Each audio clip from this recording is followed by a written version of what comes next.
G'day folks, Andy here from McDowall Manor.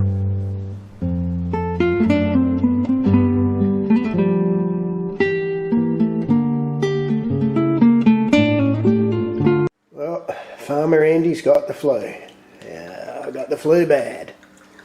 But anyway, I can't mix with people because I don't want to make anyone else sick. So I got bored and I thought, what'll I do? I'll go out and I'll pick some of those damn kumquats.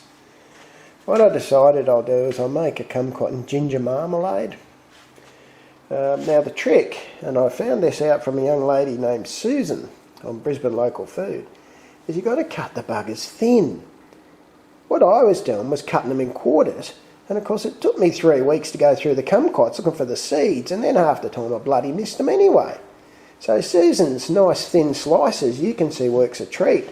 And I'm having no trouble at all removing said kumquat seeds, which you have to keep. We're going to hang them in that Chuck's cloth, in a porous cloth, because a lot of the pectin will come out of there. You can see that they're going in skins and all. On a kumquat, often the sweeter part is actually the skin. The flesh is as bitter as all get out. So I won't bore you too much with this. As it gradually unfolds, I'll just give you a look at it. Hopefully it'll be a nice short clip. Well, I think that might do actually. I've got to boil this fairly quick. They call that a rolling boil. If I bloody fill it up too much more, I won't be able to do that because it'll overflow, which is a bad thing to have happen. I'm currently cutting up a navel orange the same way as I did the kumquats. Now, you may ask, why do you do that, Andy? And the answer is, I don't know. I read it in the original recipe that I read years ago, and I've always just kind of continued on because the end product tastes pretty bloody good. So with the orange, I usually get rid of most of that white pith because that's also bitter, and it ends up overpoweringly damn bitter. So you can see I haven't been completely anal. There is some of that white pith in there, but most of it I did cut off. So I've peeled some of that last ginger harvest we got with that there spoon. It's that easy, you just rub the spoon up along the ginger and she'll peel. You can see I haven't been completely anal, but I've got rid of most of the skin. I'm going to dice it up really fine and throw that in.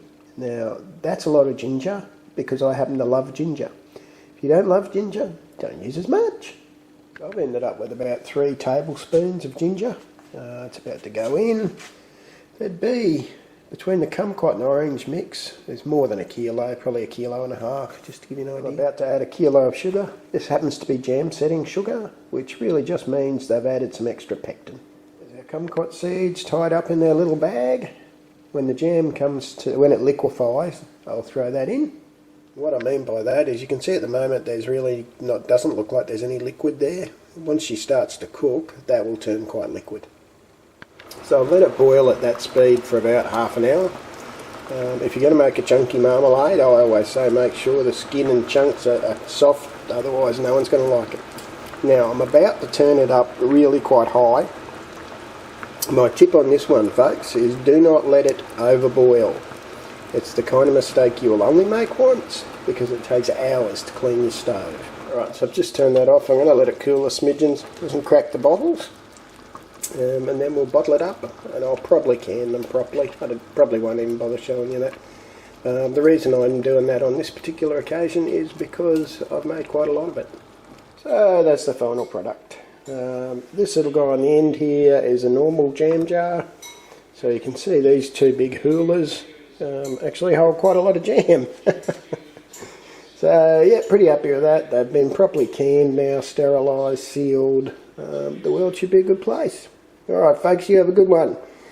I hope you're feeling better than me, quite frankly. Hooroo.